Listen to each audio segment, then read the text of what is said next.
For the Winds Productions presents a Simple Man's Brand production in conjunction with J. Hebert Studios. And now, a simple take with Noah Foster.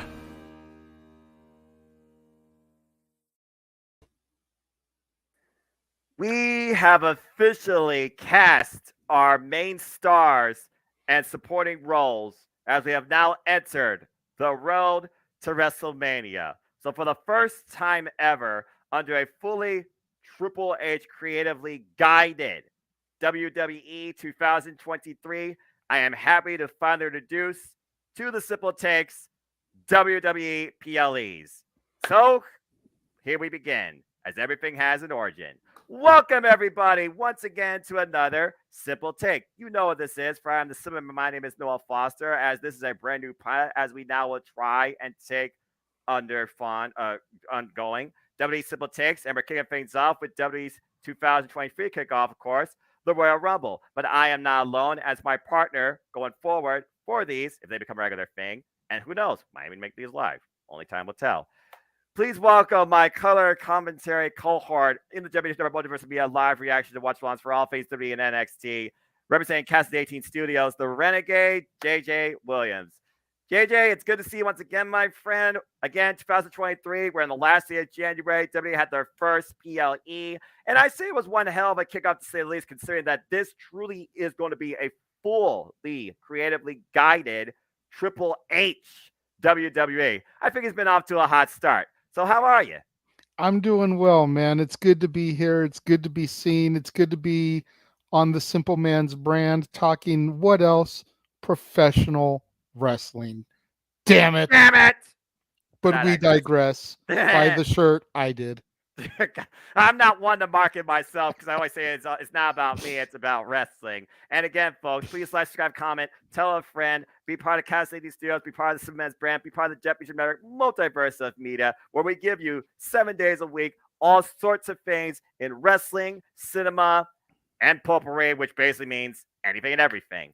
So without further ado, JJ, my brother, let's get right into it. So for our first ever WWE Simple Take, once again, folks, we are talking about this year's Royal Rumble, the brainchild of the late, great first ever Continental Champion, Pat Patterson. And you want to talk about a title that is about workhorses, the presentation known for the workhorses to achieve the highest accomplishment, definitely held up to its standards in more ways than one, to say the least. And we're going to go right through the matches in order, and we are going to tag things off in each match. So let's go ahead and start off with the men's Royal Rumble. And JJ, I'm going to let you take this one on as I subtly just give the order. And then I want you to give away your simple take, your takeaways, your moments, your highs, your lows, your expectations where they met or surpassed, and maybe if you wanted a surprise that didn't last.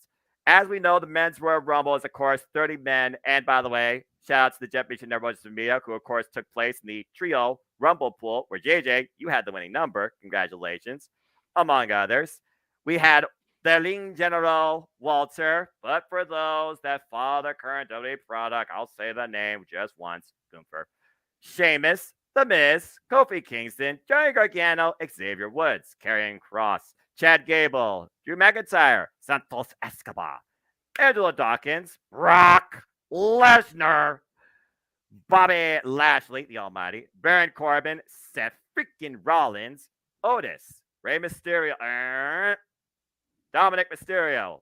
You'll understand what that means in a moment. Elias, Finn Balor, Booker T, Damian Priest, Montez Ford, the Rated R Superstar, Edge, Austin Theory, Omos, Braun Strowman, Ricochet, Logan Paul, and the American Nightmare, Cody Rhodes. And I will add one more note before I pass it over to my cohort. It, of course, was, I believe, the third time in the Alamo Dome, fourth time in the San Antonio, Texas area. And it was great to have Pat McAfee back. And again, if you want to get more of our reception to this event, please go check out the live watch-along event across the Championship Media that we just did this past weekend. So, JJ, take it away. Your overall perception of this year's men's Royal Rumble. It was certainly crazy to say the least. Yeah, it definitely was insanity. And that's one of the things I always love about the Royal Rumble match and the pay-per-view in general. That's why I've always been drawn to it, is the chaos. In my infancy as a fan, I always used to like to think that the Rumble match was the least scripted match in the entire calendar year. Of course, that bubble got burst many, many years later when I found out it was one of the most heavily scripted matches. But I digress. Everything about it gives that aura of chaos, and truly anything can happen in the WWE. Yep. To see Gunther, Walter come in at number one, the Ring General, and go bell to bell and not win. That, I think, that hasn't happened since, I don't think that's ever happened, honestly, since maybe Austin. When Austin and McMahon were 1 and 2 and Vince eliminated Austin to win.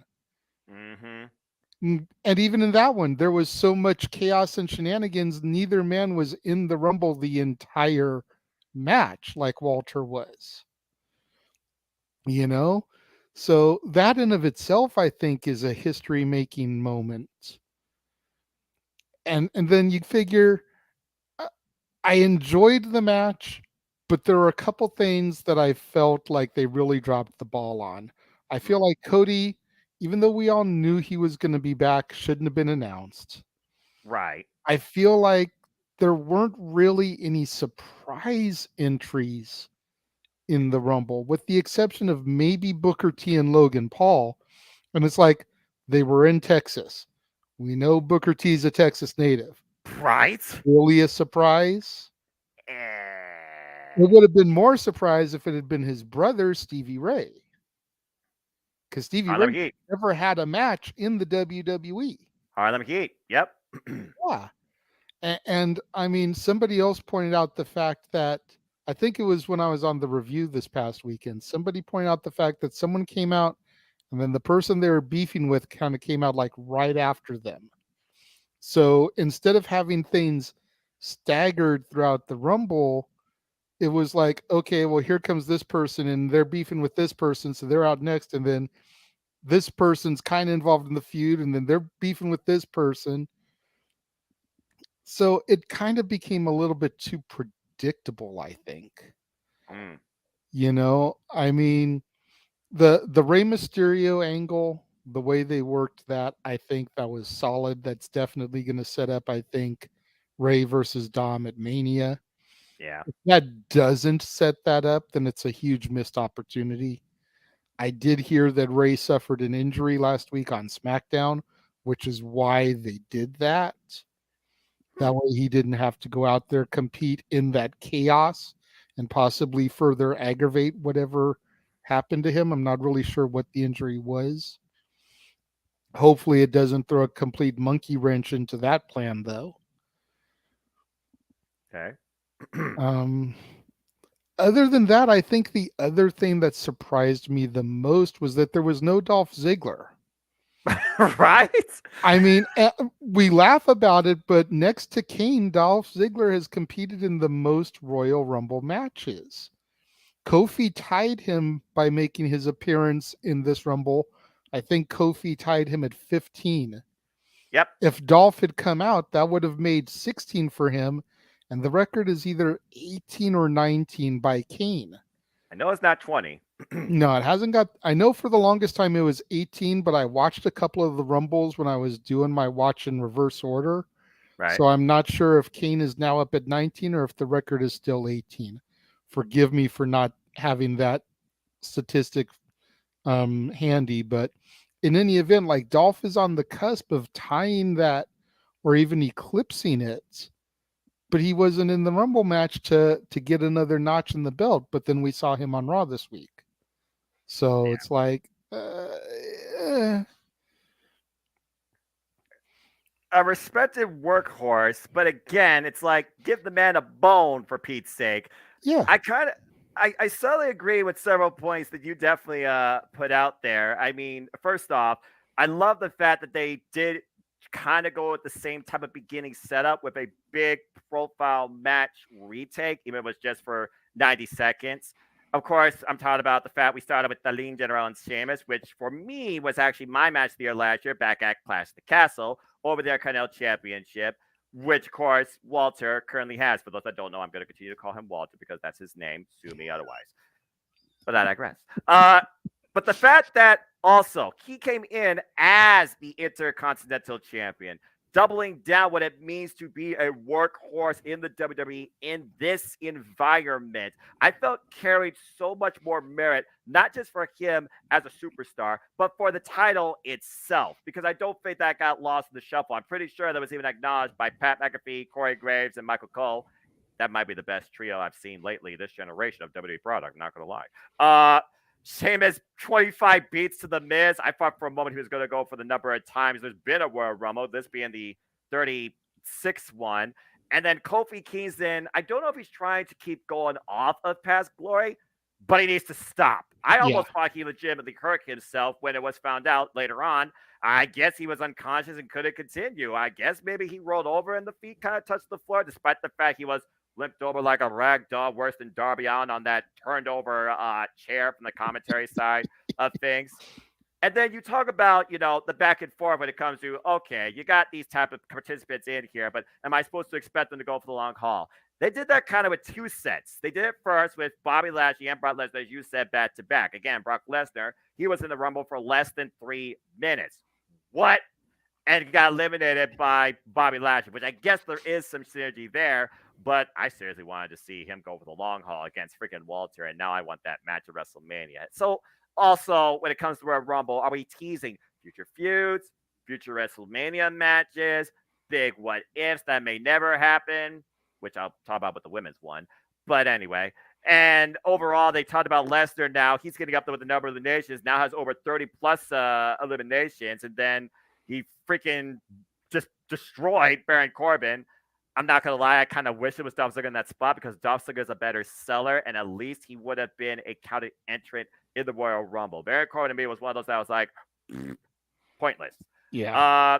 The Booker T spin of Rudy was a nice spot. Yes, I get it. We're in Texas. In the Royal Rumble, it's all about that hometown spot appeal. But when I was figuring out our entrance for this, there was no Pete Dunne. There was no Imperium. You could have continued that Donnybrook-esque type of, feud from last year. I know it's coming to Extreme Euros, but I'm just saying.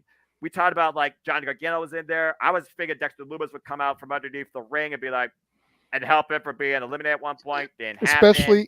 Especially once Miz was in the match. Like, that would have been perfect to continue that angle. Right, exactly.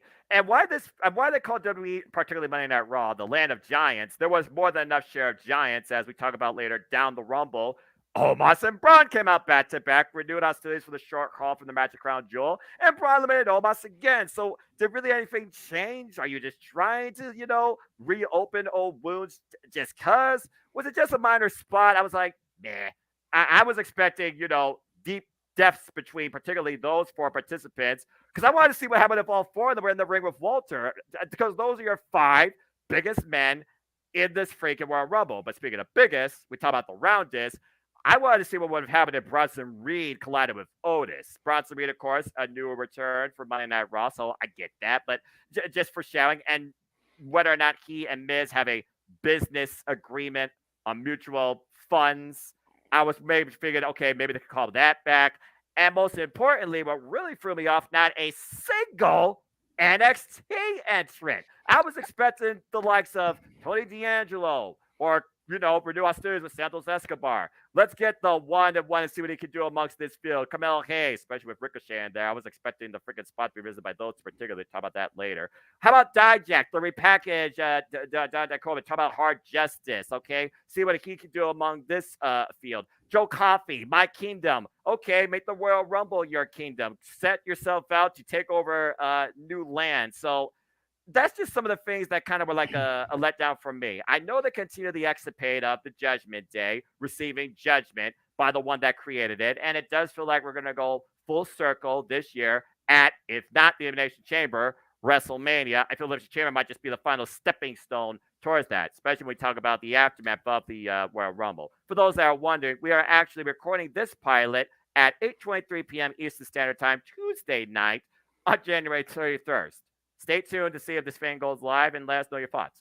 The only other thing I can think about here is, again, when I think about a couple spots, like this person need to be here, this person need to be in here. Why? Why? Why was Logan Paul on this dang thing? Seriously, why? I The get only it. the Social. only thing I can think of is so that he could have that high spot moment with Ricochet, but then you run down the people that weren't in the match. Like you said, there was no NXT contingent, which there Yes. was plenty of representation in the women's. There was no Anderson, no Gallows, Oh yeah, that's right. No, you know. no seeing. I didn't even think about that. There the others from Imperium and the Brutes weren't in there. There was a lot of talent that coulda, shoulda, woulda. There was no Mustafa Ali, I totally forgot about him. which would have been a nice callback to Dijak, as if Mustafa Ali had been in and then Dijak came out. There you go. There would have been that little moment like, we get it, we get it. I'm just gonna say this name and I just would wonder what the reception would be. What if Von Wagner was an entrant? Oh Jesus. I just want to hear the reception of. I mean, like, who the heck's this big man? Corey Graves tries to put him over on commentary. It's just be one of those random WTF moments, which again, I think I would have liked more than Logan Paul, because, like you said, I mean, if you want a viral moment, you could have put Grayson Waller in there and hyped up Vengeance Day, and we'll talk more about that during the women's Rumble. I'm just saying. Or Braun Breaker. Throw Braun in there with Right. the behemoths that were in there. Braun Breaker face to face with Brock Lesnar, even if it was only for 30 seconds, just to tease the possibility that could come once Braun makes the main roster down at a Survivor Series team or SummerSlam down the road. Like, right. Plant that seed for once the call up happens, because we know more than likely, and I know I'm getting ahead of myself, but we know more than likely Braun's not going to last in NXT past Stand and Deliver. Yeah, it almost seems like a foregone conclusion, if I'm perfectly honest with you. And again, folks, stay tuned for more on that. As of course, Vengeance Day, which we'll talk about later, it's coming up literally this week. Rick Boogs, who came back on Raw. Why couldn't Boogs have come out during the Rumble? I honestly wonder if they just wanted to save him for a reason, or was he not maybe medically cleared on Sunday? Because I was wondering about that. As again, they go hand in hand. Yeah, I was kind of surprised to see Boogs back, but again, Boogs, he is entertaining. So we'll see how far he's taken on Monday Night Raw, and if this does become a program between him and The Miz as a mid card. I don't know, but it just seemed weird to me with some of the entrants they did choose, and then the time they were in there. A big man, you want to talk about big man carrying Cross, he got eliminated in less than 5 minutes by Drew McIntyre. Oh, boom, I see ya. I was expecting Karrion Kross to run roughshod here. When it came to most of the big men besides Walter, they were pretty much a forgettable performance. Yeah, which was kind of weird, because you think about how WWE has always been big man heavy. And maybe that's one of the things that Papa H is trying to get away from.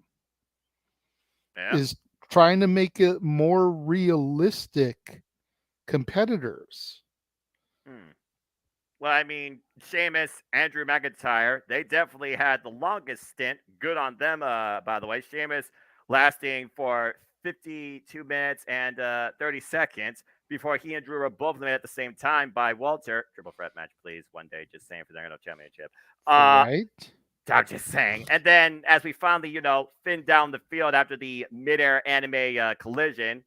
By the way, hot take. I still think Carmelo Hayes and Ricochet did it better because they did it first. Just that's just me. We came down to the final two, which, like you said, was probably our first in Rumble history, number 1 and number 30, and for a continuation of what felt like forever, but was about 7 minutes and some odd seconds. These two went to war what felt like a singles match until Cody Rhodes finally survived the onset that was the Ligne General and finally hit a crossroads and clothesline to center the top rope. And let's be honest, you do talk about the Royal Rumble feeling about that unpredictable environment, but the result was predictable. But there is that suspension of disbelief when it comes to WWE for me, where it's like you get the fans the winner they deserve, they want, they need, they expect. versus what the company may want to go with. And I feel it's safe to say, for the most part, especially based on reception of Monday Night Raw, we were happy that the American Nightmare, Cody, finally won to go one step forward in achieving that dream on the journey where he says finish the story according to his weight belt. And now he literally has put himself in the freaking driver's seat as the support star to the main event of WrestleMania, where if he wins, he finally achieves it. It will now officially be Cody Rhodes versus, well, we'll talk about that later, but I feel everyone knows the foregone conclusion. Anyway, he will be in the main event of WrestleMania, goes Hollywood, for the WWE Undisputed Universal Championship. I still think that's a stupid mouthful. And then the only other thing I have besides that, I am putting it out there right now.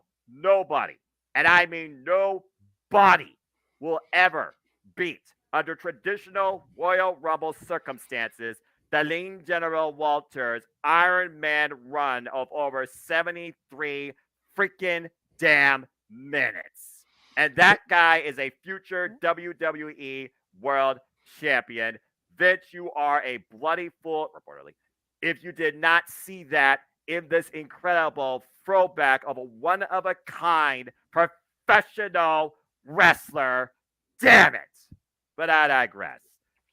So, yeah, I kind of agree with you. When I think about my favorite Royal Rumbles, 2008, 2007, I was born during what still some people call the greatest of all time, 1992.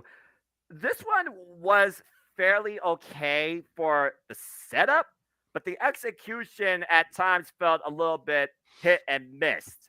When it was like, okay, how do you really utilize the big men? How are they the obstacles to the other ones versus each other? And then you give spots to these people versus these people, and A, they don't even get the showcase you think that they should get, and B, there's others you think that should get the spot or the chance that don't get it. But for the first Triple H booked Royal Rumble, because let's keep in mind, Triple H fully creatively booked this premium live event. He is fully creatively booking this entire year of WWE. We are starting fresh from the beginning, not just coming in halfway through the year. Yeah. I think he did okay for what was worth because we got the right winner in the end. And if nothing else, people should understand who Walter Gunther is. And that's really all I got to say about that. So before we move on, based on my takeaways, JJ, any other rebuttal or thoughts?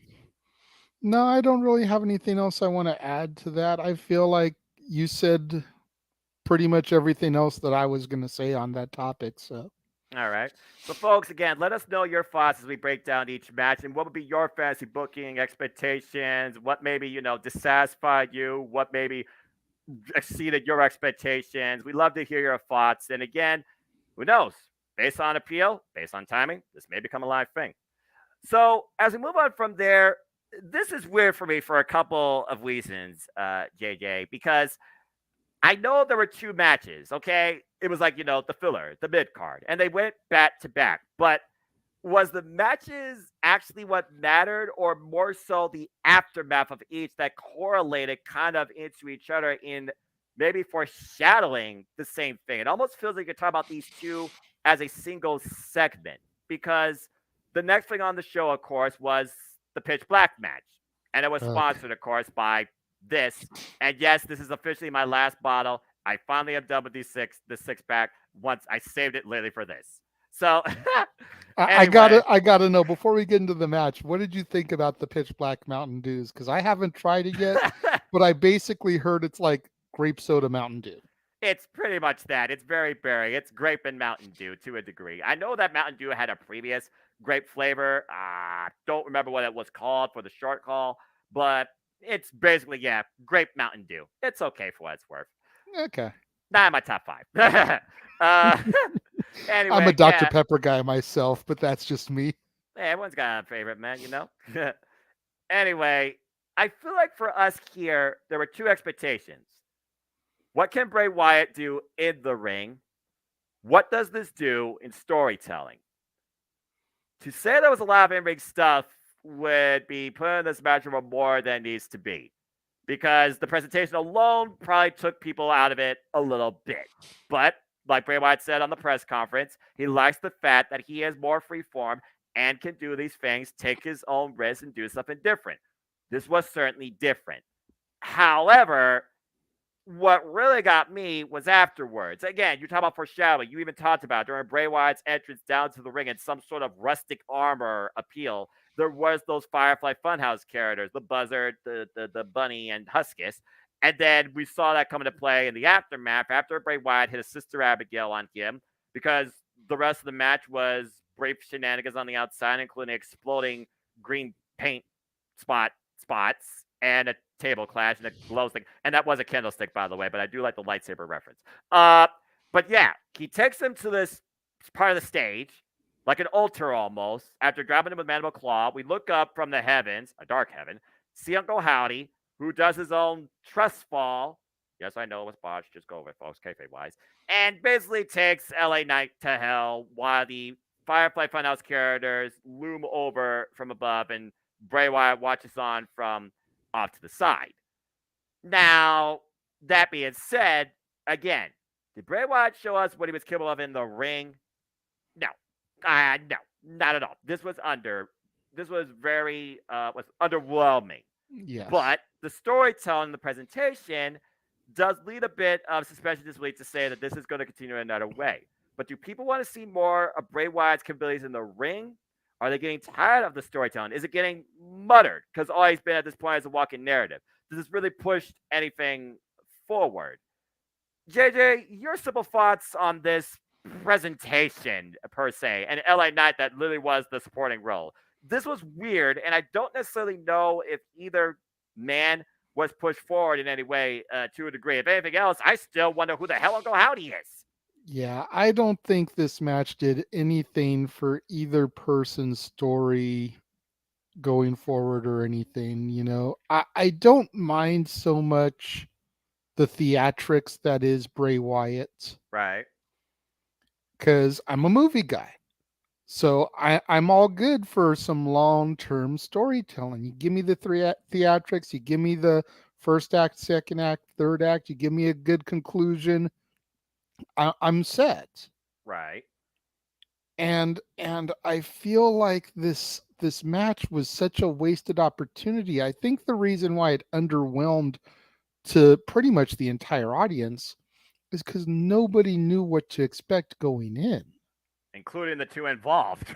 Yeah, you think about when Eric Bischoff first announced the debut of the Elimination Chamber and the video package that would run for it, kind of hyping up this demonic, ominous structure. We still didn't really know what it was, but at least we had an idea. Okay, it was going to be this type of structure. There were going to be pods. People were going to be locked in. They'd come out in intervals. They'd fight. We had an idea what the match entailed. Right. All they said for weeks is pitch black match. It's like, okay, are we wrestling in the dark? Does everybody wear black? Like, explain this pitch black match to me. It does not seem pitch black to me. It seemed purple. And it seemed like it was more of a Naomi Feel the Glow type of shtick than it was anything. Mm-hmm. It definitely didn't seem like it fit the combatants in the ring. Even Bray, it didn't seem like it fit his shtick that much. They had such a great opportunity that was handed to them on a silver platter with the Raw is 30 promo. And stuff that they didn't even touch on that I know we've addressed on the Multiverse of Media, and how Percy Pringle, Paul Bearer's final client, was in the ring with his most revered client and sharing the ring with Bray, who had history with both these individuals, past and present. And then they just did this. And it went over like a fart in church, to steal a phrase from Jeff. It underwhelmed completely. Yeah. It was like I said during Silly Predicting, because let's be honest here. We've seen presentations under a darker type setup.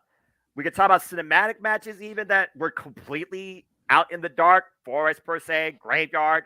We can even talk about matches that had a darker presentation. In your NXT, Wendy Chu once faced Tiffany Stratton, what was called a bedtime story, and all they had was just a bunch of dim lighting. In my NXT UK, let me get the names right. Isla Dawn put Michael Satomura in a World of Darkness match for the SUK Championship, and all it was purple low-lit lighting and fog effects because Isla Dawn's a witch, the White Witch.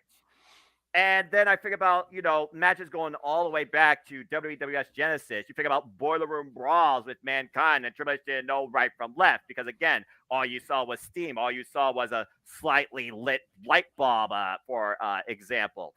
We have seen matches under certain theme conditions you would think would be similar to this presentation, and it was nothing of the sort. Like you said, it was literally a rave without the music. Which thank God, because I can't stand that kind of music, but that's neither here nor there.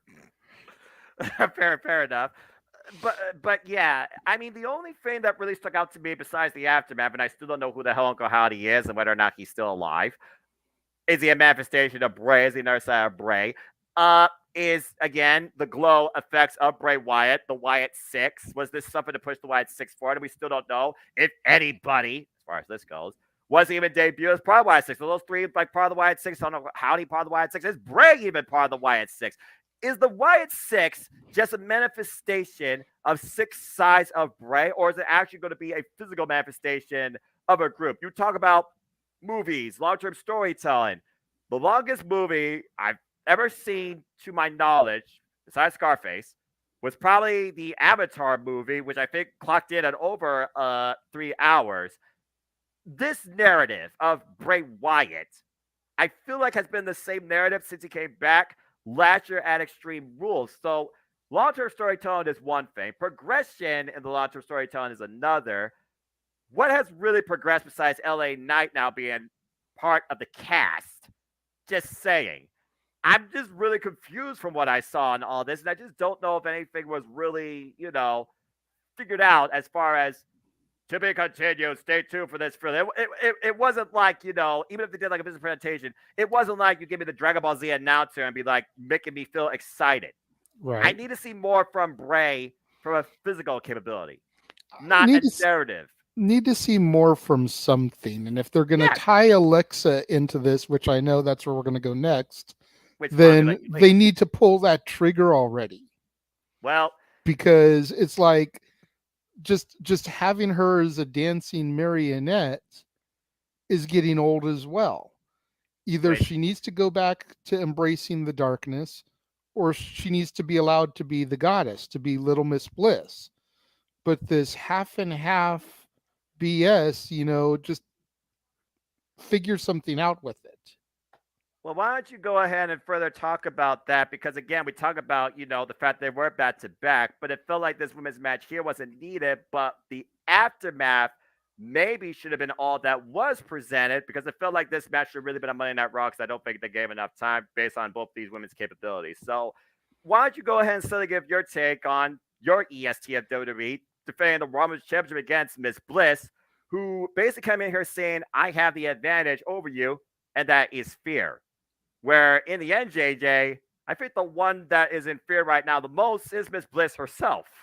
Yeah, absolutely. Bianca Belair, and God love her, she's getting to that point where she's on that Roman Reigns level where you just can't bet against her.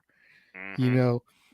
She's going to go in, she's going to whoop ass, she's going to prove her dominance, prove why she's the EST of the WWE. Who is there on the roster that can seriously contend with her? There's almost nobody at this point, much like how we've talked about with Roman over the last year. Right. Who is going to be the one to finally do it? Odds are on Cody now, but I'm even hearing people say that it shouldn't be Cody. And that if anything, it should be Cody at SummerSlam and not Mania, and allow Roman to get to that 1,000-day benchmark. But, again, we're jumping the gun here. Yeah, this match was essentially what it needed to be, and that was once again Bianca proving her dominance and just nudging Alexa a little bit more, ever so slightly, to the breaking point. Hmm. And like I said a minute ago, it's like either have her snap or get on with it. Because we've waited long enough. It goes back to last year and how we were talking about pulling the trigger on the Dominic heel turn. And it was just teased and teased for so long that by the time they finally pulled the trigger, it was like, oh, they did it? Okay. And granted, he's proven himself as a heel at this point in my eyes, but it's getting to that point with Alexa in the storyline. It's she either needs to snap or back off and do something else with her, because you're running out of time where the fans will care about the trigger getting pulled. That's the thing. It's all about that, payoff, like the execution. Will it meet our expectation? Again, for what this match was, it felt like the right length for a Monday Night Raw because I felt there was more told in the opening video package and the aftermath. Because this match was founded upon one thing: mentality. Rattle Bianca Belair's, Alexa Bliss trying to use fear.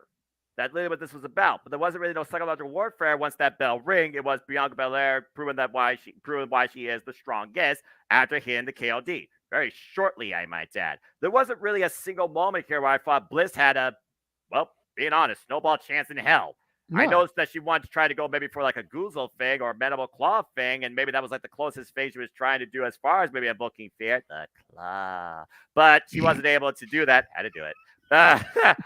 But yeah, and then she left. Bliss is out there, and then some video package, and then we hear Uncle Howdy talking about, "Do you really feel you're in charge?" And then we hear us laughing. It's almost like one of those things where it's like, okay, Bliss, is this something we don't know about you? Were you bullied as a child? Were you left alone? Do you fear maybe not being able to keep up with the popular girls? Sounds like a Mean Girls remake waiting to happen. Again, I'm not exactly sure what the match was needed for. You really only needed to do the video bit. And I feel like this really should have been on Monday Night Raw. You're only going to give them that much time, considering this was a rematch for the championship after Bliss got disqualified in the first one on Monday Night Raw. It was literally like this was filler. At least it was under normal lighting conditions. But yeah, and as far as Bianca Belair goes, your EST is right now being truly the best on Monday Night Raw. But when you're the best, it's lonely at the top. It's different again when you are the hunter versus the hunted.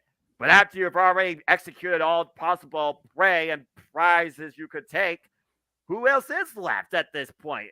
Besides, again, who we fought, which we'll talk about here in a little bit.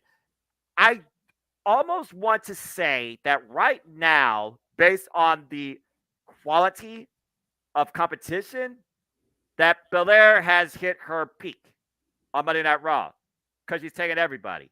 So right now, are they trying to maybe push Bliss as the more interesting character development? Because right now, is Belair just, the one that you see on the top all the time? Are you okay with that? Are you getting over it? It's like, is Monday Night Raw hitting its threshold when it comes to, the things that are must see? What is the payoff for either of these women indeed? It just felt weird overall. Again, now I just got to wonder and see, Bliss, are you going to finally crack? I'm not going to say broken because that's a Matt Hardy thing. But something within Little Miss Bliss has to give. And then something needs to be set up for Belair that will truly challenge her. That's the two problems right now with the Monday Night Raw Women's Division, in my opinion, as I was watching this. Well, Okay. I definitely agree with you as far as the Alexa thing. As far as setting up what's next for Bianca, I know you don't usually turn into the weeklies, but they established the genesis of the women's chamber match this week on Raw. And so far it's going to be Nikki Cross, Raquel Rodriguez, Asuka, and Liv Morgan, plus two females to be named later. So interesting. There's a lot of chess pieces there that can provide interesting dynamics to the EST. You figure you got Raquel Rodriguez, who's this probably the strongest next to Bianca pound for pound. You've Agreed. got the insanity of Nikki Cross. You've got Liv Morgan, who's out to just reclaim championship after her Cinderella story last year. And then you've got the evil Asuka. Plus 2 more spots to still be filled. So be on the lookout for television the next couple weeks to help fill those things out. I'm honestly hoping Piper Niven gets thrown in there. I think that would be a hell of a challenge for Bianca now that she's dropped the dewdrop and is back to being Yeah. more herself. Yeah, exactly. And also, we have seen in previous times under her previous character name, the EST and her have had great singles matches where the EST demonstrated her strength and almost felt like a John Cena Big Show AA spot countless times over. So to see Piper Niven, spoiler, try and counter that would be very interesting. But speaking of which, as you did name some people that are like, wait, these people are back and they're in this? What? Let's go ahead and talk about the Women's Royal Rumble match, which, Yes. again, 2 things. 1, damn it, respect your women's division. 2, I actually figured I like this more personally than the men's. So I'm going to go ahead and talk about the order, and then JJ, it's all you. For those that are wondering, the Women's Royal Rumble match was the following. Rhea Ripley and Liv Morgan kicked things off. You heard that correctly. Followed by Dana Brooke, Emma, Shayna Baszler, Bayley, B-Fab, seriously, what the F? Roxanne Perez, Dakota Kai, Io Sky, Natalia, Candice LeRae, Zoe Stark, Xia Li, The Man, Becky Lynch, Tegan Knox, Asuka, aka Kana, you will understand what that means here shortly, Piper Niven, and I agree with James, Bleep Dewdrop, Tamina, Chelsea Green, she's back, yay, yay, yay. Selena Vega, Raquel Rodriguez, Mia Yim, aka Michin, Lacey Evans, take that for what you will, Michelle McCool, Indy Hartwell, Sonya Deville, Shotzi Blackheart, Nikki Cross, and folks, that is not a troll, that is a fact. Number 30 was Nia Jax. Before I say anything else, JJ, it is all you. Talk about the Women's Royal Rumble. Did it meet your expectations? Did it exceed it? Were you happy with how it was presented and how it played out? What was it all about for you? Well, as far as what it was all about for me, it was all about establishing the dominance of the mommy herself, Rhea Ripley. Mm-hmm. She's done so well in previous Rumbles, come so close, and just never quite been able to get to the top of the mountain. And so having her be number 1 and go the distance and actually win, unlike Gunther, I thought was a nice touch, for her, the first woman to actually go coast to coast.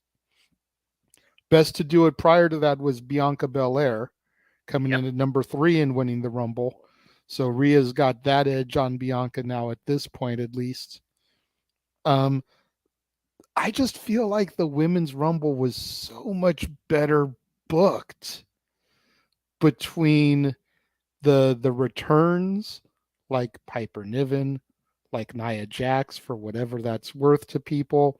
I still say don't shit on her if you've never gotten in the ring yourself and done it. I agree. Asuka, Kana, whatever you want to call her, showing that evil darkness side. Shotzi coming back. The freaking cameraman totally botched her entrance Big because I went on social media because I thought I saw her holding a mask in her hand, and then come to find out she posted on Instagram about how the cameraman didn't even get her coming out because she was wearing a leather face mask, the Texas Chainsaw Massacre in San Antonio, so she was trying to give that little nod to the hometown horror, and the cameraman botched it. Botch. Nice job, Kevin Dunn. Anyway, continue. What do you expect from that guy? We got the NXT contingent, and good names at that. Freaking the women's champion, Roxanne Perez. We got Zoe Stark, who's definitely up there, I'd say in the top 5 of the title hunt. Indy Hartwell, as you pointed out, the longest tenured, who they really, again, we talk about needing to pull the trigger on. They need to do something with her. Yes. I feel like they missed the boat by not having Candice in there when Indy came out, but that's just me. I agree. But again, it's like you even had Michelle McCool coming out of the crowd and into the match. Come on. Like, you can't get much better than that. And I've well documented that I was never the biggest McCool fan, but to see that, she's there ringside with her kids. And I even said on commentaries, like, well, we know she's not going to be in the match. Right? And right? then her music hits. What the hell? And she takes off her hoodie, jumps the guardrail, and gets in the ring. It's like, we've seen just about everything else. We've had the commentators. Now we've had essentially a fan from the audience jump the guardrail and get in the ring. It's like, yeah, she was a former wrestler, but she wasn't there as a competitor, or so we thought. I didn't think she was. Hella booking. I'm curious whose idea that was. Was that a Hunter idea, or did Taker say, hey, what if we did this for a change? And Triple H was like, God damn it, Mark, that's a good idea. I'm just curious who produced this thing because, yeah, it was brilliant. It really was. Like, the women's match was just leaps and bounds better. And that's without even having Ronda Rousey come out, because everyone figured if Ronda came out, she was going to win the match. Yeah. But it would have been nice for Ronda to come out there and then maybe her and Shayna go on a little tear through some of people, since they've been teasing them as a tag team, and then maybe have Damage Control or somebody else just you wouldn't expect eliminate Ronda. Maybe Raquel could have eliminated Ronda. Set up something at the Chamber. There were definitely a couple of missed opportunities in the Women's Rumble, but overall, I think it definitely was leaps and bounds above the men's. All right. So yeah, first off, again, you talk about Rhea Ripley. I mean, she was involved in like the last 4 or 5 of last year's Royal Rumble. And at one point, she was involved in the final 2, I believe, with Bianca Belair, who won that particular Royal Rumble. Liv Morgan been talked about and SmackDown that I will be the Iron Woman that would go coast to coast, and she was number 1, but hey, can't get close to the number 1, the number 2, and she made her way to the end. And again, like I said on commentary, these two started off last year as a tag team at WrestleMania, and throughout WrestleMania, Rhea Ripley found her darker brutality and became the key factor of the Judgment Day. Let's just put it how it is. If Rhea Ripley was not part of the Judgment Day, this act would be flopping. She is the glue, not Finn Balor. Finn Balor just helps it. Absolutely.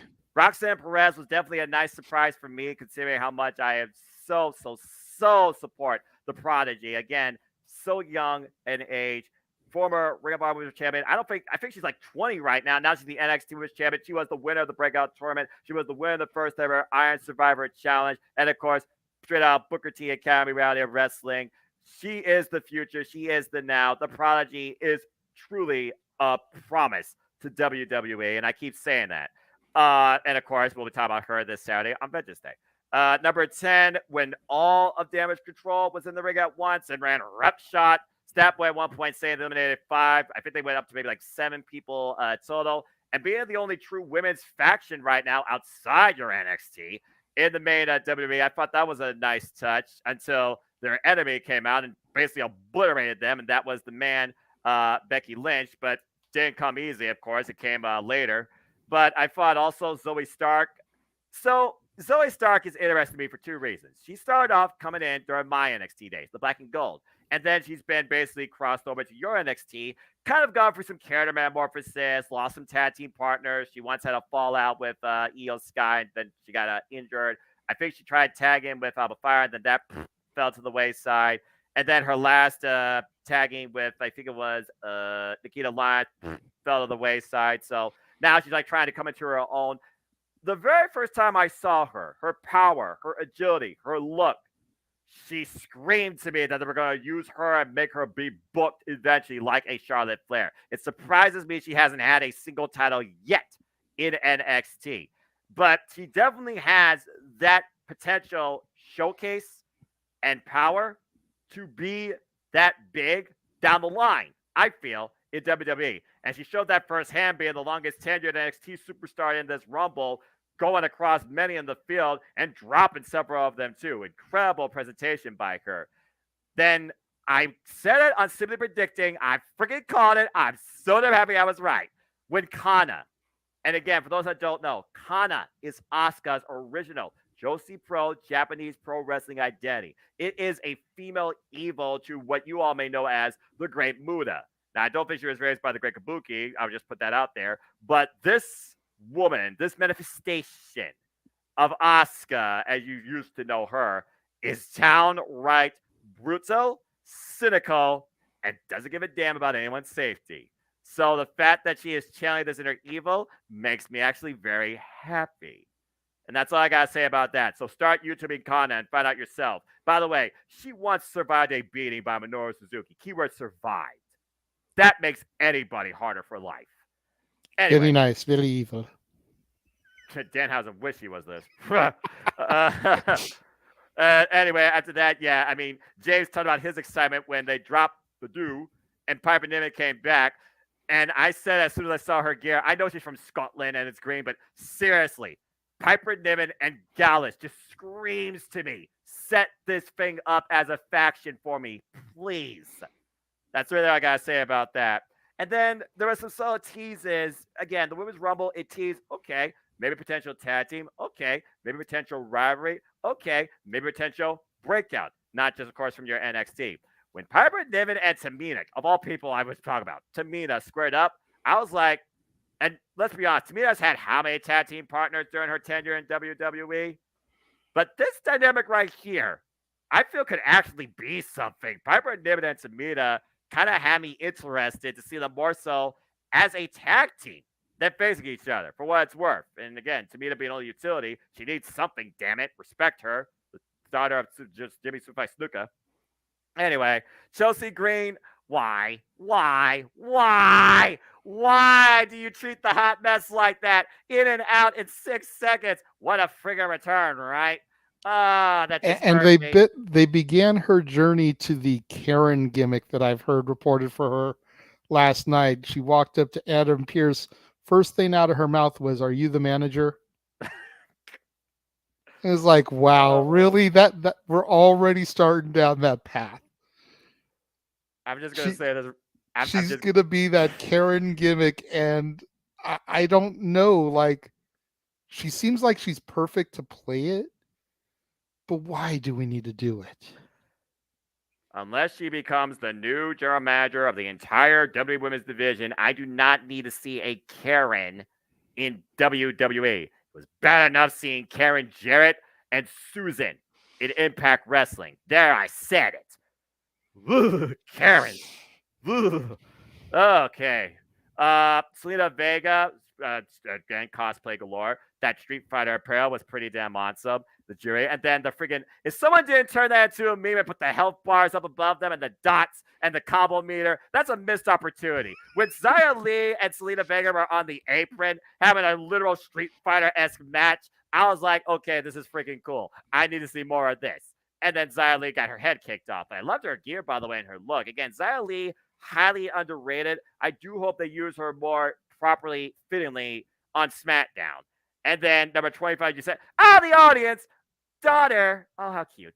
Daughter sitting next to her. Maybe foretelling. Are you kidding me? Michelle McCool. I add, like you said, the only legend. And apparently it's Amina. Okay, let's just go out there. There's a little retrospective. I think we all know a little bit of history, who's ever been a fan of WWE, about The Undertaker and Jimmy Superfly Snuka. So I think Tamina was looking for a bit of redemption there. Just saying. At the expense of Undertaker's wife. Didn't work out so well. No. And then Sonya Deville with the two-faced gear, it was almost like she came out here with a different side, something to prove against the entire field, might I add, and I felt like to a degree she kind of did that. Her exchange with Kana, damn. Stop using her as a Dolph Ziggler losing to the champions. Give me this one-on-one program. That was freaking awesome. And then she got her head kicked off on the apron and then eliminated. Nikki Cross, I feel like she outdid the Charles Robinson sprint when she came out. I'm going to be honest with you. I want a side-by-side of those two runs because she came out like a bat out of hell attacking everything in sight. This is the Nikki Cross I grew up with, JJ, in my NXT that ran with Sanity, the likes of Eric Young, who I believe is signed back to WWE. We haven't seen him yet. And she just ran roughshod. This is the Nikki Cross that I love. I love that crazy little scut. And then number 30, talk about sucking the air out of the building. It was a weird choice. I'm not going to lie. When I was thinking about, people to be involved in this, I was thinking, okay, legends, Jazz, Medusa, who was the only legend actually acknowledged and shown on Raw, is 30. Hello. Lita, who, again, I talk about, teases, what ifs, maybe not to be. Do you not remember last year at one point, it was Amy Dumas and Charlotte Flair with the freaking WrestleMania sign between them. I thought they were going to try and recall that in some way this year. But I digress. With Alexa Bliss right now fearing something that I feel maybe controlling her more than she wants to realize, maybe she would have come into this Rumble for a redemption spot. I was wrong. You wanted Layla, which I can understand, which I think would have been interesting, to call back to Flawless, and then they both eliminate each other or get eliminated. I think that would have been pretty funny. And then we were thinking about NXT. While you got 3 NXT appearances, I was waiting to see if Cora Jade was going to come out and literally take Roxanne Perez out of this thing and add further insult to injury, because I do feel like it will be eventually Cora Jade and Roxanne for the NXT Women's Championship, because those two have the potential to be as a female rivalry, the likes of Ciampa and Gargano. Just saying. Scarlett Bordeaux, I think, would have been interesting to see what she could have done. I know she's only had one actual match, if you can call it that, in mixed tag team action, but after what happened with Karrion Kross, maybe they did want to risk that. But I still think it would be interesting to see what her presentation would do. Michael Satomura and Xia Li, I could see the respect, and I could see Scorpio Rising. I was hoping for something like that. From your NXT, you want to talk about energy? Your little girl from Chase U, Thea Hale, maybe she could have gone on this field trip and maybe try something here. If nothing else, give you a chair in the middle of the ring. I've been saying for the longest time, Ivy Nile has a lot of potential for me out of Diamond Mine after hanging with Michael Satomura. I would have loved to seen her clash with the likes of so many women in this thing, whether it was Zoe Stark, whether it was Rhea Ripley. I really wanted to see like Ivy Nile and Shayna Baszler. Yes, exactly. Victoria, I know she just did tear on Impact Wrestling, but hey, you last year had the Impact Knockouts World Champion. Why not have a former WWE standout in Victoria who still's a little bit unhinged under what Tara did to Giselle Shaw? Alba Fire, I was thinking could be another one. I mean, GG and JC. Yeah. Well, Alba Fire had former Kaylee Ray, has history of Piper Niven. I would have loved to seen that somehow revisit. I think that would have been a cool spot. And then the other one I could have hoped to maybe saw, because again, like you said, Selena Vega was there, Elektra Lopez. Is it mutual with the Legado del Fantasma trade-off with this queen? Or is there some, I don't know, unforeseen hostilities?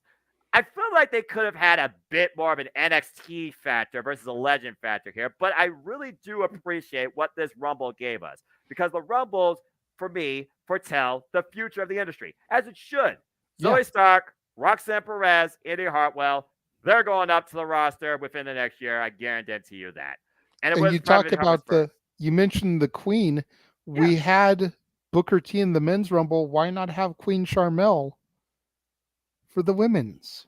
I don't think Queen Sharmell even wrestled when she was with the King, honestly. So I don't think that would have worked. But still, I don't think she ever has appeared in a Rumble match, and they're in Texas, right? Her home, right? You know, much like Michelle with the Dead Man. But I mean, we had Book. Yep. Did you freeze? What happened? Uh-oh. There we go. They was just going through that for a moment. Yeah, I know. You're the Booker T, the King and Queen. I mean, I'm not gonna lie. In the men's Rumble, I thought for a moment we were gonna get King Booker.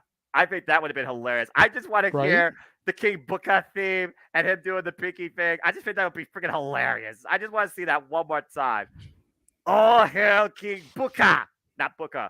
Booker. You gotta say it right. And I mean, you think about going back to the men's, you know, you think about all the agents that they have. Throw the freaking Canada over the pipes and have Petey Williams come into the Rumble. I'm not gonna lie. I would have marked that, especially if I would have saw the innovator of the Canadian Destroyer pull off one of those. Oh man! But again, I agree with you, JJ. For me, the women's Rumble was definitely better booked, and I think I liked their ending more than the men's because it literally came down to the first two daggone women. What a ridiculous show of strength by the Rhea Ripley. Not only preventing her height from her feet touching the ground, but somehow elevating her lower body to take Liv Morgan over with the head scissors to the floor. I thought for sure we were going to have some slip up and she was dead to rights. But Yeah. we called it. She is the most dominant, momentum wise as well, character in the entire WWE women's division across the two brands. Not a champion, keyword a champion, and I mean particularly the main champions, not the tag team champions, just putting it out there. And now we know the brutality will be unleashed when WrestleMania goes Hollywood. And for those that don't know, I did acknowledge a bit of Raw when it came to Cody's opening remarks and Rhea Ripley's choice. Interesting choice, JJ. She picked the queen, Charlotte Flair. As far as I'm concerned, there was no other choice. Charlotte picked her when she won the Rumble and took the NXT Women's title from her. Yep. Payback is a bitch. And this is Yep. not the same Rhea Ripley that Charlotte faced for the NXT title. Damn right. I think finally we will see somebody dethrone the queen when Rhea Ripley says she is tired of the pecking order and she is ready to finally change that. This almost reminds me of Tetsuya Naito when he became the ungovernable one. He didn't want to go just, across the normal. He wanted to flip the script, tear it apart, and recreate it and make it his own. Rhea Ripley could very well do that at WrestleMania. And if I'm perfectly honest with you, I'm rooting for her to do so because she Same. deserves it. But yes, Same. folks, Rhea Ripley is this year's Royal Rumble winner, and it was definitely the right damn choice. But mad respect to Liv Morgan, and welcome back, Kana. So, as you alluded to, before we talk about the main event, we will give a little bit again for shouting. We heard our opening remarks from Cody, where again he went from undesirable to undeniable. Now he is uncrowned, but will he be the undisputed WWE Universal Champion at WrestleMania to achieve a dream, to create a legacy, to fulfill a journey, to complete a story? I cannot wait to see the progress on this roads to WrestleMania. I am so damn excited, JJ. Me too, dude. I mean, Cody Roman and then Charlotte and Rhea. You got your night one, night two main events right there. It better be exactly that, in my opinion. I get it. Last year, WrestleMania, it's freaking Stone Cold Steve Austin. And I did not think they were going to turn into a match. They made a monkey fool out of me. Yeah, that we was did, pretty and you damn got awesome. to call that. Yeah, no kidding, right? and then, I still go by the classic. Royal Rumble winner is in the main event of WrestleMania. Mhm. These two matches right here cannot be bigger main events for both men and women, respectively, in my opinion. No. And they damn well deserve it. Yeah. The only thing that could eclipse either of these matches is if Rocky still comes back.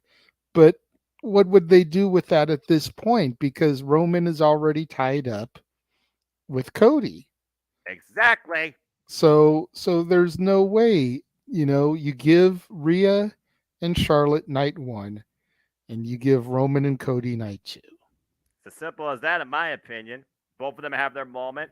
Both of them close the nights, respectfully so. Just like they did at WrestleMania 37 with Bianca and Sasha. And then the next night, Roman, Bryan, and Edge. It's as simple as that. All right.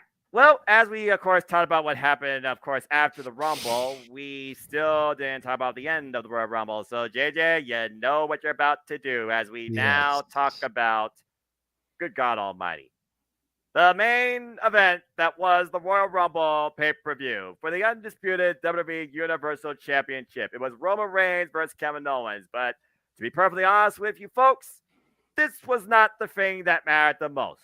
It No. was something else that wasn't even on this graphic and finally showed his true colors when the bell rang after being instigated by the tribal chief, Roman Reigns.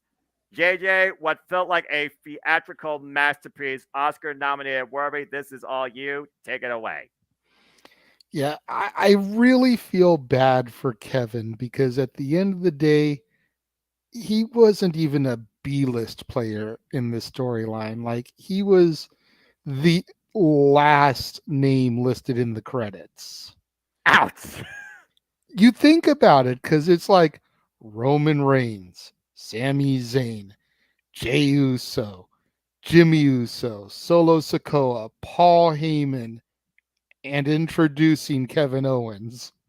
Ouch. It's like he was so insignificant to everything, but he was that caveat.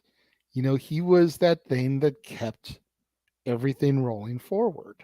Mm-hmm. Where does Sammy stand when it comes to Kevin? And Roman pushed him to that point where he finally, like we were talking about with Alexa, Sammy snapped.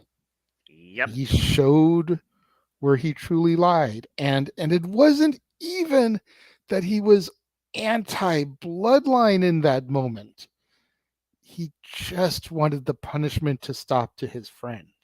Mm-hmm. And when Roman was unwilling to relent, attack before I can be attacked. First shot. Yeah, the first cut is the deepest, as the song says. So Sammy took the first shot.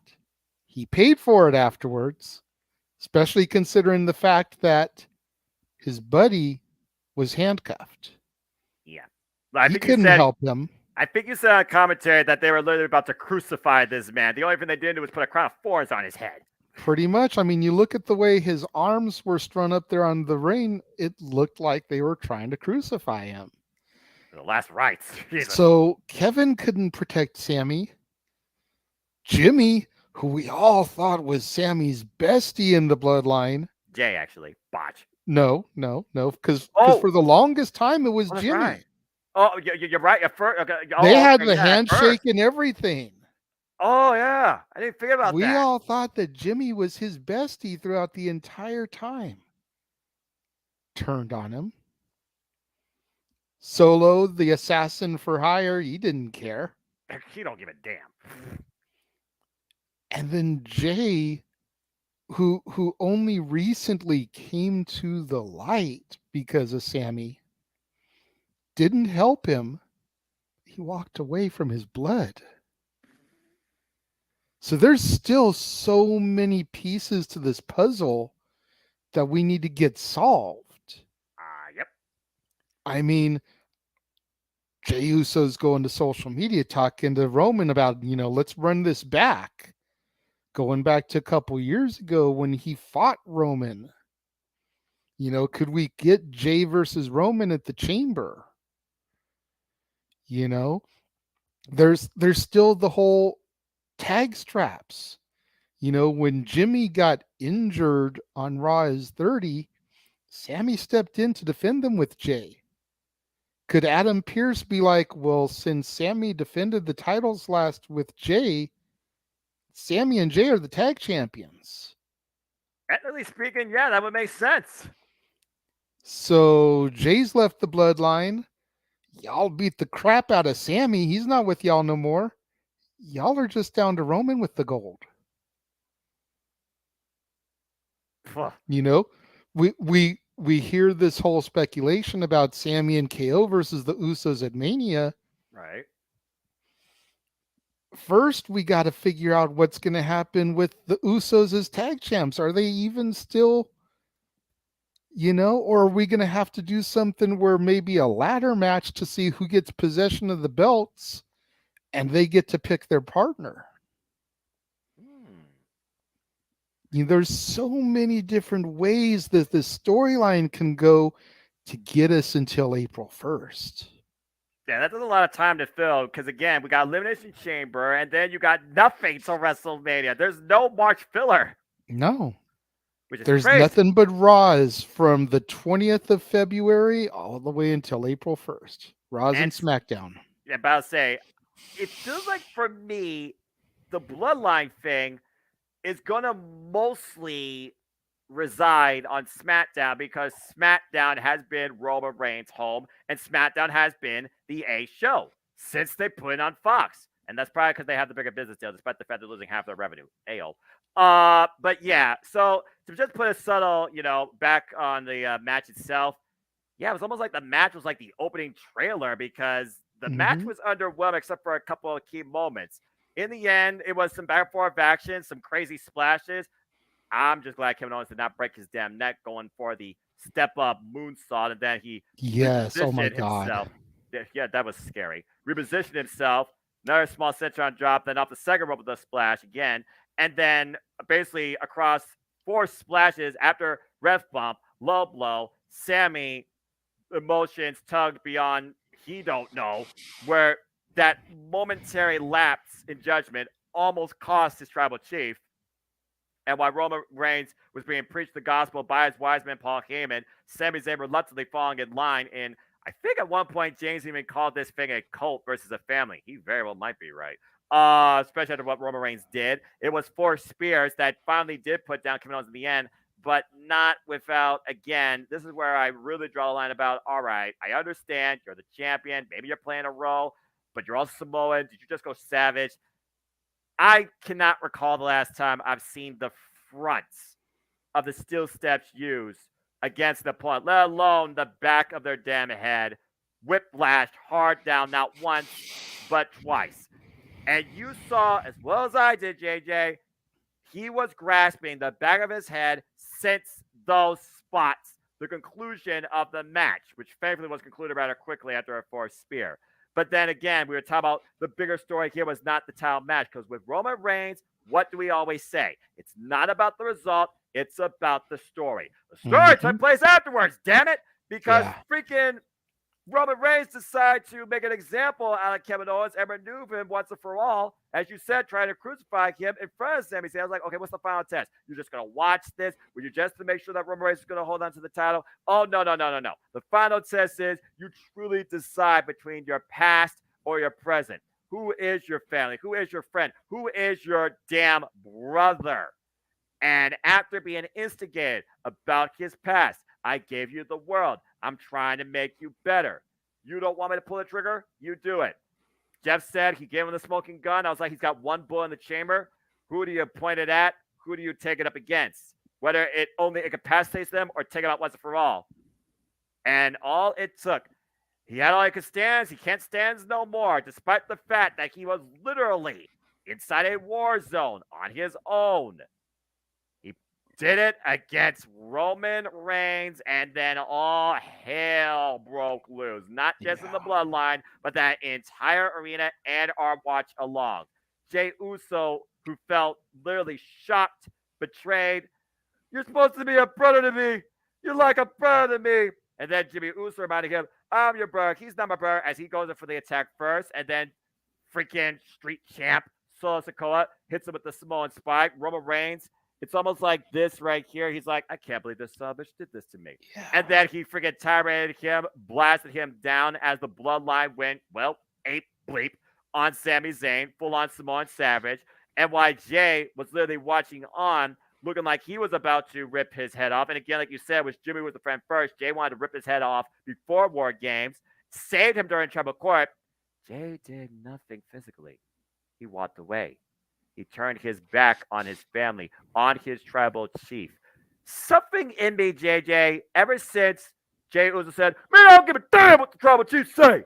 Something in me always felt like that Jey Uso was reluctant against, let's just put it out here in perspective, folks, his cousin, Roman Reigns. The bloodline started with Jey Uso during the pandemic, and it very well could be destroyed based on Jey Uso's decision. Like you said, it throws the tag titles in disarray, both the Raw and SmackDown ones. And yes, I know SmackDown has a number 1 contender tournament right now where it looks like Ricochet and freaking Braun Strowman will challenge them. Well, I guess if Braun Strowman and Ricochet win, it'll be a better pairing than Braun Strowman and a 10-year-old kid. But still, I just don't want that to repeat. But yeah, Jey Uso walking away, not looking back, tears in his eyes as the beatdown continues, and then that crowd went visceral with F.U. Roman, the opposite of acknowledging me, as they basically did a tribal funeral. Planting the flowers, ripping up the shirt, honorary Uso, no more. And we find Kevin Owens unconscious, unable to do nothing after one last super kick, as the El Generico, Kevin Steen, now Sami Zayn, and Kevin Owens lay prone and dead to rights, incapacitated in the middle of the ring as the Bloodline walks away. It's almost like the Bloodline's like, I can't believe I had to do this stuff, but you know what? This needed to be done, and I don't give a damn. Again, has Roman Reigns become more than the audience perceived, and they don't appreciate it? In an industry that's about kayfabe being dead, the heels are cheered, the faces are cheered and booed, fickle, middle ground too. The Roman Reigns just became the true villain of the industry that we have not seen since the likes of, well, Vince McMahon and the corporate ministry, if I'm being perfectly honest with you. The guy that nobody liked, that wanted to see him now get his butt kicked, and have definitely put themselves in a unique corner where is Sami Zayn going up against the Tribal Chief more important, more notable, more worthwhile for the fans to see than him versus Cody, despite the fact that's official WrestleMania no matter what? They can't change that or remove that as long as Cody Rhodes don't injure him damn self again. But we all know Cody's insane. He's going to do the work every damn week, of course. But yeah, this was just beyond what I expected to see in WWE when it came to this story. And the fact that now we don't necessarily know what's next for the Bloodline. More questions than answers. And really, there has been no real fault besides that tweet, like you said, from Jey Uso. Run it back? So is Jey Uso like fed up with Roman Reigns? Does he think he's out of line? Does he think he should be the Tribal Chief? Was Roman Reigns tirading the wrong person the whole time when he tiraded Sami Zayn? Has this just been always within Jey Uso, and it took Sami Zayn to maybe encourage this? Because you can't be different. There is something different in you. You did say it, the good in him. So again, at this point, what are we going to get? Are we going to get Jey Uso eventually coming back, confronting the Tribal Chief? Will we get Roman Reigns calling out Jey Uso to acknowledge the Tribal Chief? Will we get Sami Zayn to come to Jey Uso's aid if Jey Uso doesn't come back and be subordinate? Because that's what the Bloodline truly has become to be. Subordinate to Roman Reigns. It's all about him. Period. Or do we get Sami Zayn and Kevin Owens in their insanity confronting the Bloodline, and Jey Uso comes in? When does Jey Uso come back into play, and how, and for who? What is family? Who is your brother? And to my knowledge, I don't think I've ever seen Jimmy versus Jey Uso either, too. So, yeah, JJ, at this point, I don't know what to expect, but I've never been more invested to find out anything in WWE in my entire life. Same. You know, it almost seems cliche to say, well, we'll have to tune in Friday to find out, but that's kind of the place we're at right now, because we have no clue where it's going, and that's the soonest we'll find out. The most interesting thing to me throughout all this, and I didn't hear it when we were doing the commentary. I didn't hear it until I started seeing highlight packages played back and everything, and on Raw, Roman telling Sami, I loved you. That's where this really gets interesting for me, because you don't expect that from Roman. No.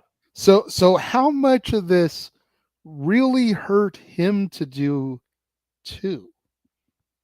Or is he just bullshitting us all? That's the other thing. Again, did Roman show vulnerability? Did he feel his position of domination was being called into question? And it makes me think of when Randy called Riddle his friend. Yeah. That moment out of Randy, the Viper, that we never saw in the past. Did the wall come down just a little bit with Roman telling Sami, I loved you? Past tense. I mean, they did embrace each other back at War Games, and that was the only embrace they ever had. But I feel that moment may have been the one time Roman Reigns showed sympathy.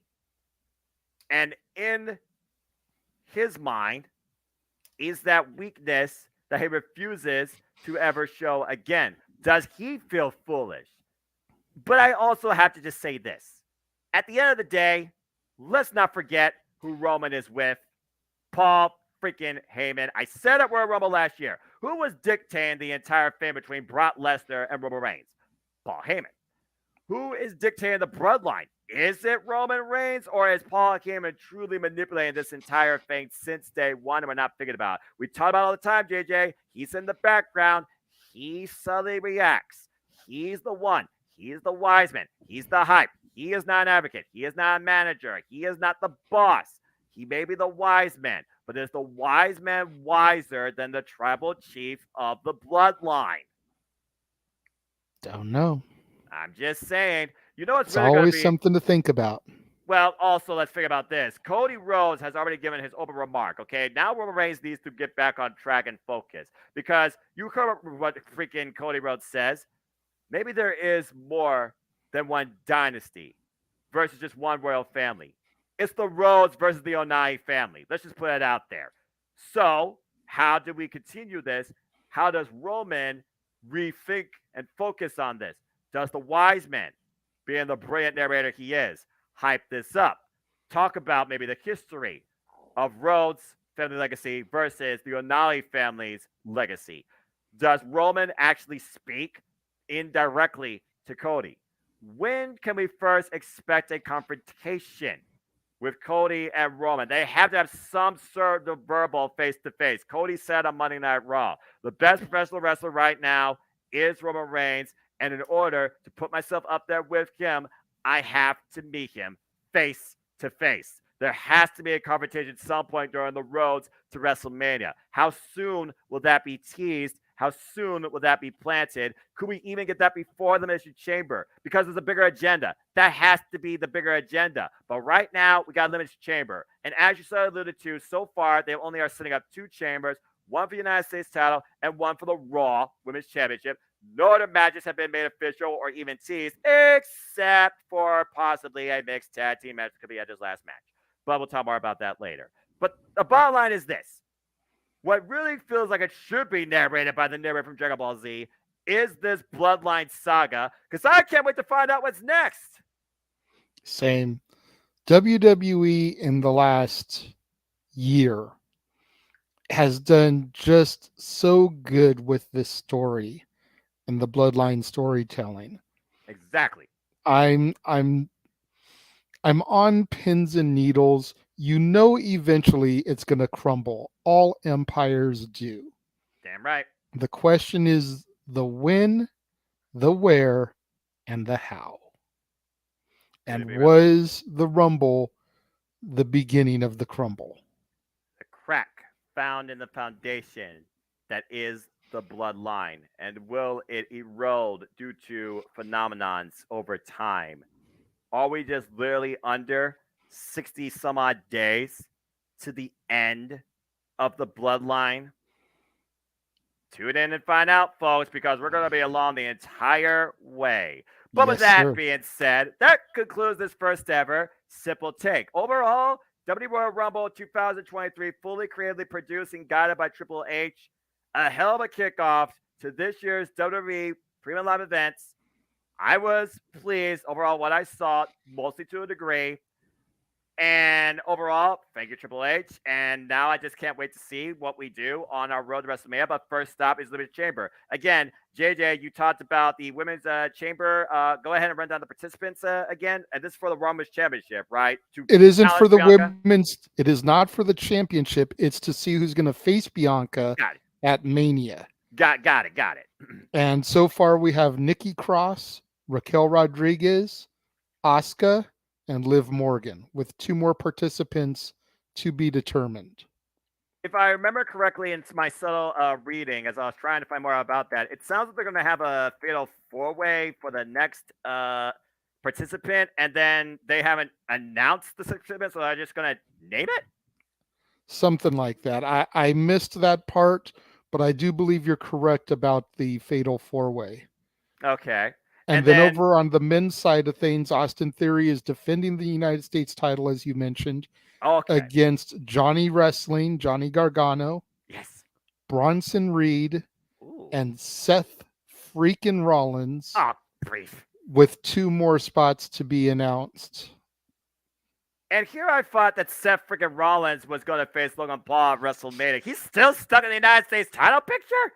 He probably will face Logan at WrestleMania. I wouldn't be surprised to see Logan cause a distraction. Maybe his music hit, allowing him to get eliminated. Something along those lines. Or maybe Logan will even end up being in the match. What? To set up him versus Seth freaking Rollins. You laugh, but did we ever think last year after one match that Logan Paul would get a title shot against Roman Reigns? Granted, country redacted, but still. Fair point. So throwing him in the chamber for a shot at the U.S. title, is that really that far-fetched? No, you make a fair point. And again, if there's anything 2022 taught us in this industry, never say never. Simple as that. Damn right. And then I believe that Finn Balor got 3 crossroads from Cody in the main event, courtesy of help from Edge and Beth Phoenix that fended off the Judgment Day. So it sounds like we're going to get a mixed tag team match, which again with the Grit couple. But I do wonder, with this being Edge's last year, I think you said, with it being in Canada, could this be Edge's and Beth's swan song together as far as WWE goes in matches? I think we're getting the mixed tag. Quite possibly. I did hear rumors that WrestleMania would be Edge's last match, whatever it ends up being. Okay. So I definitely feel like if they do the mixed tag at the Chamber and pull that trigger, that very well could be their swan song as a tandem. All right. And I feel like you got to go against Dominic and Rhea. Right. And then come Mania, Edge against either Balor or Priest. And I would lean more towards Priest since that was his first recruit to the Judgment Day. I kind of look at it a little different, JJ, because you got to consider who really took the Judgment Day from him. And Priest was kind of in on it, but you want to talk about puppeteers. It was Finn Balor that did it. And on a WrestleMania marquee, I could see them bringing Finn Balor versus Edge, and maybe even Finn Balor brings back the Demon. Possibly, but I feel like Finn Balor has established his name. I feel like Damian Priest defeating Edge in his final match. Fair point, too. But again, I guess we have to wait and see. And as far as Bobby Lashley, Brock Lesnar goes, I'm kind of over it at this point. I mean, I guess they could try and sell it in the friggin' Elimination Chamber in a friggin' exhibition, but seriously, I want Walter versus Brock. I want Walter versus Brock Lesnar. Same. I want Same. Walter versus Brock Lesnar. That's the only reason I want to do Lashley and Lesnar at Chamber, so that we can have Lesnar versus Walter at Mania for the Intercontinental title. Who survives the suplexes versus the chops? Which one's tougher? Which one's stiffer? And you know how far Walter can go. Can you hang with Walter, Brock? And so many people talk down to Brock, but I could see Brock putting Gunther, Walter, whatever you want to call him, over. Yeah. He doesn't need to beat him. No. It would be a hell of an accomplishment for him to have the Intercontinental title, make him Triple Crown. Yeah. But he doesn't need it. No. Walter benefits so much more by Brock putting him over. I believe Walter deserves to surpass the Honky Tonk Man as far as holding the Intercontinental Championship, because he's been that dominant of a champion, and he's proved it. That's just my opinion. Walter is the Intercontinental Champion that title has needed for a long damn time. Truth. Although I still miss the traditional white belt, but that's just me. I'm a traditionalist. What can I say? All right. And if Hey, Cody you brings, want to talk about tradition? Looks like Cody wants to bring the Winged Eagle back. So if he does that, I'm on video for this. If Cody Rhodes does that, I will watch Raw every freaking week. all right, you guys heard it here. Accountability. Let's hold Damn right. Noah to his word. That damn right. Hey, I'm a man of my word. I'm a simple man. It's as simple as that. And as far as the Royal Rumble, it's as simple as this. Pretty damn good show. The men's Rumble could have used more. The women's Rumble was booked much better. Main event match was what it was for their fourth title-based encounter. But the aftermath pretty much gave you your money's worth for the whole entire damn show. Don't book a Hardy concert ever again. Yeah, no. And that's all I got to say about that.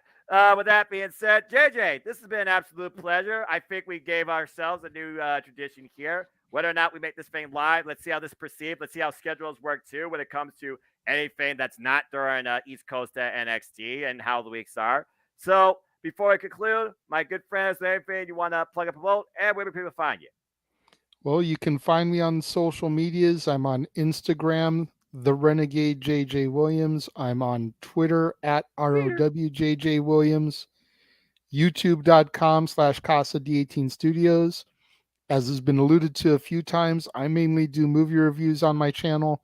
You can check out starting tomorrow. I go into my month of chick flicks and Black History Month.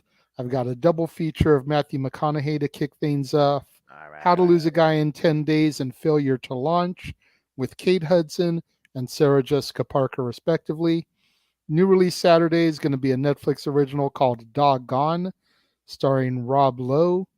And then on Monday, the Dad's Not Always on Wrestling will be doing the top 10 musicians that we lost too soon.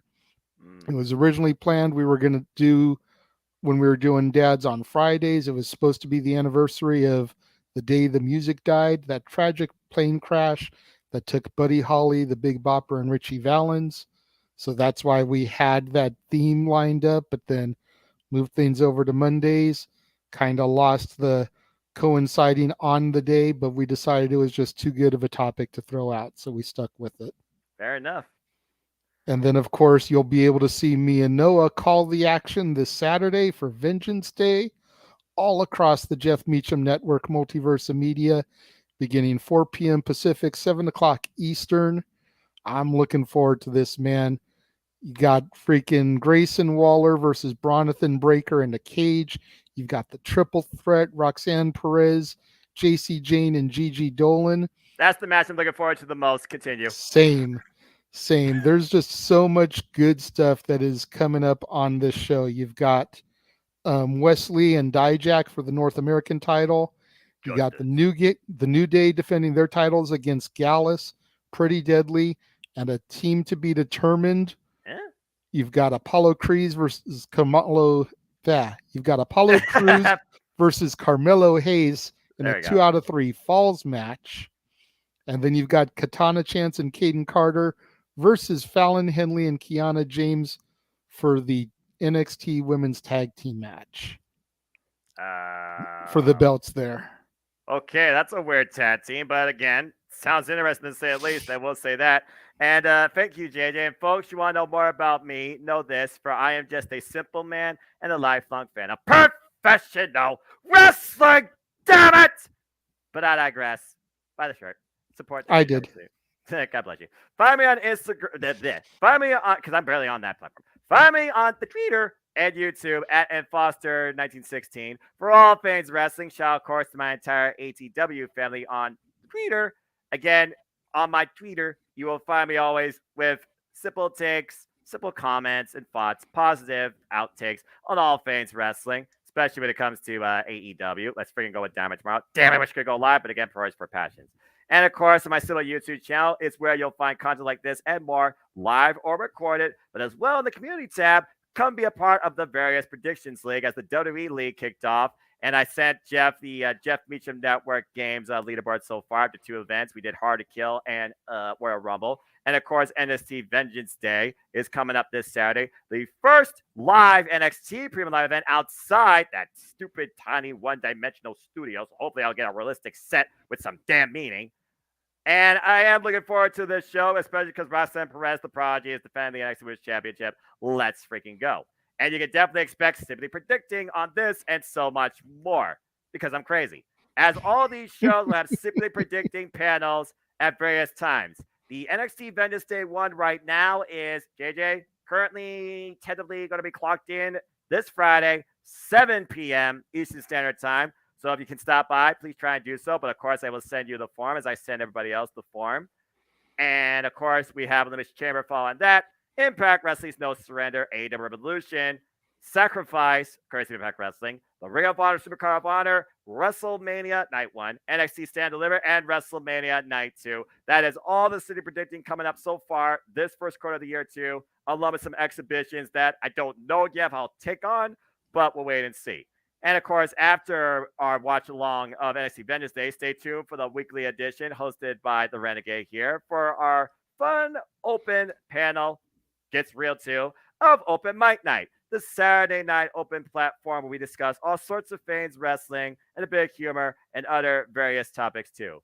And all that and so much more is coming across my channel and the Jeff Meacham Network of Media and Custody Studios too. But it's always let to conclude, there are no winners, no losers, no betters, just fans with opinions for this passion we all share. So at the end of the day, folks, support one another, respect each other, protect your mentality too, and treasure your families. And just enjoy life and enjoy professional wrestling. It's as simple as that.